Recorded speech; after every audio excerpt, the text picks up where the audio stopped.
IPL தொடர் ஒரு பக்கம் பரபரப்பா போய்கிட்டு இருக்கு. பெரிய பெரிய ஸ்கோர்ஸ் எல்லாம் ஈஸியாவே சேஸ் பண்ணிடுறாங்க. இப்ப இந்த ஐபிஎல் தொடர் முடிஞ்சதும் அடுத்ததா T20 உலக கோப்பை தொடர் ஸ்டார்ட் ஆக போது இந்த தொடருக்கு ரோஹித் சர்மா தலைமையிலான இந்தியன் ஸ்குவாட சீக்கிரமே அனௌன்ஸ் பண்ண போறாங்க. வெஸ்ட் இண்டீஸ்ல இருக்கிற பிச்சுகள்ல கொஞ்சம் ஸ்லோவா இருக்கும்னு செலக்டர்ஸ் நினைக்கிறதுனால விராட் கோலியை செலக்ட் பண்ணுவாங்களான்னு இது வரைக்கும் கன்ஃபார்மா தெரியல. ஆல்ரெடி இந்திய அணியோட ஜாம்பவானான சௌரவ் கங்குலி T20 உலக கோப்பையில ரோஹித் சர்மாவும் விராட் கோலியும் தான் ஓபனர்ஸா களமிறங்கணும்னு சொல்லியிருந்தாரு.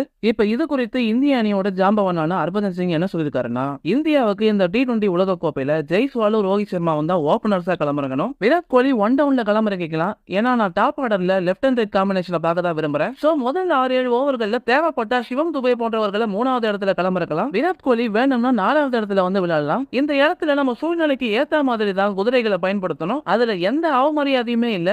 சிறந்த வீரரான விராட் கோலி அணியை முன்னிறுத்தி நம்பர் 3 இல்லனா நம்பர் 4 இடத்துல தான் வந்து விளையாடணும். ஒருவேளை இந்த கேள்வியை நீங்க விராட் கோலி கிட்ட போய் கேட்டாலும் அவர் இந்திய அணி தான் முக்கியம்னு சொல்லுவாருன்னு ஹர்பஜன் சிங் தெரிவிச்சிருந்தாரு. சோ மக்களே, ஹர்பஜன் சிங் அவர்களோட இந்த கருத்தை பத்தி நீங்க என்ன நினைக்கிறீங்கன்னு கமெண்ட் செக்ஷன்ல சொல்லுங்க. இந்த வீடியோ உங்களுக்கு பிடிச்சிருந்தா லைக் பண்ணுங்க, ஷேர் பண்ணுங்க, மறக்காம நம்ம சேனலுக்கு சப்ஸ்கிரைப் பண்ணி சப்போர்ட் பண்ணுங்க.